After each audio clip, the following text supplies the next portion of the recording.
Well, I think this museum is probably unique in the fact that it's based in a war memorial, and I think we've all got a kind of sacred duty to remember the sacrifice that people have made for us in the past. And it's good to remind children of that sacrifice, and here they can see objects that relate to that, and so it's more meaningful for them.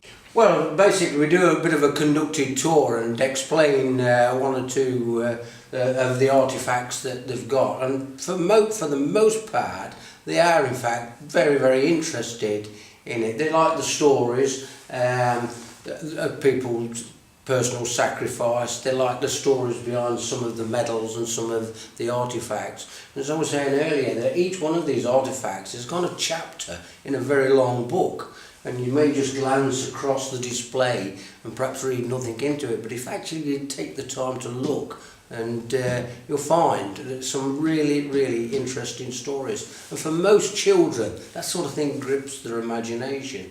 And upstairs in the museum, they do get the opportunity to handle and touch one or two things, and of course they find that interesting as well. Well, I think it's a great experience. Most of our volunteers really enjoy hosting visits by school children, because it is an opportunity to show the museum off, and I say some of the children so excited and so interested, you know, and hopefully when they leave here it will have implanted, you know, a seed that they want to look at their own, because quite often, you know, ask children from out of Loughborough where their war memorial is in their own village and town, and they can't tell you, and hopefully when they leave here they'll perhaps look it out. They've seen it 100 times before, of course, but it just doesn't register. They'll walk by.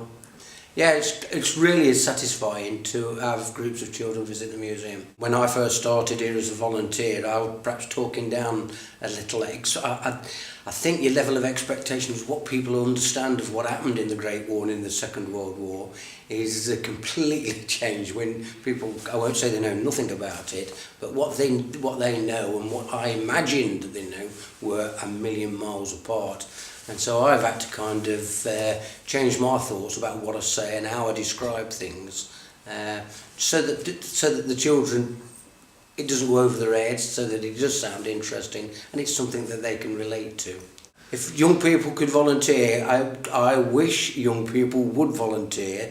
There's 138 steps to the top of this Carillion, and at my age, I would much rather send some young person up those steps. I also think that engaging with the public is a great kind of confidence builder for young people. If you're talking about a subject that you've got some knowledge about, then it does boost your confidence. And there are other jobs, of course, that they could get involved in, and it doesn't necessarily mean being front of house. Yeah. We've got a gentleman sat at the back there who does all the displays, and I'm sure that there are plenty of young people out there that would be perfectly capable and willing to get involved in that side of it. Yeah.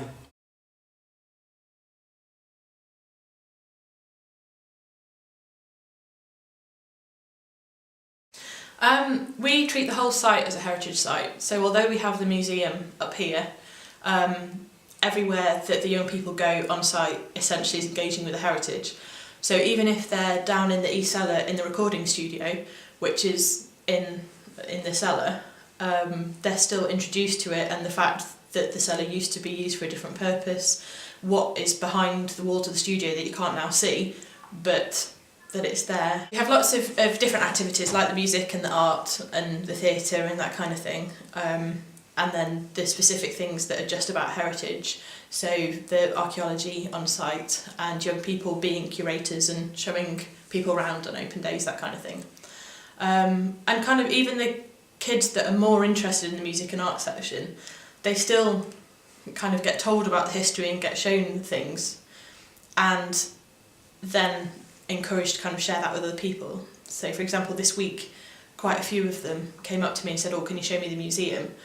And then came with the second group and took over the tour, which was really cool. I just kind of stood back and let them roll with it.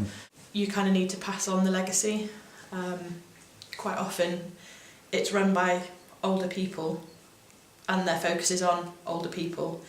Not that there's anything wrong with that, but at some point there needs to be fresh blood and a fresh way of looking at things, and they might not necessarily make it interesting and accessible for the young people. So I think it's important to have them both kind of on staff and as volunteers and with a voice on how to make it more attractive, as well as kind of engaging with them to come and have a look. So for us, young people are paramount because of that, apart from anything. But yes, we have a youth steering group that help us to decide what activities to put on. We have young people who peer mentor and kind of help others, whether that's older people coming to do Silver Surfers or whatever it is. Young people are always around and on site. And it kind of motivates us as a staff team as well, having that freshness here, definitely. I think we're very lucky here because all of us, before we came here, have some sort of background working with young people. So I, for example, used to manage children's homes before I came and did this. We have social workers, teachers, all sorts of people on our staff team. So I think we've almost got a head start, which kind of other people might not have. But the respect that all of the young people we work with, and we work with some really difficult kids as well, the form of the building and the fact that it's old, it seems to command a respect that we don't tell them to have.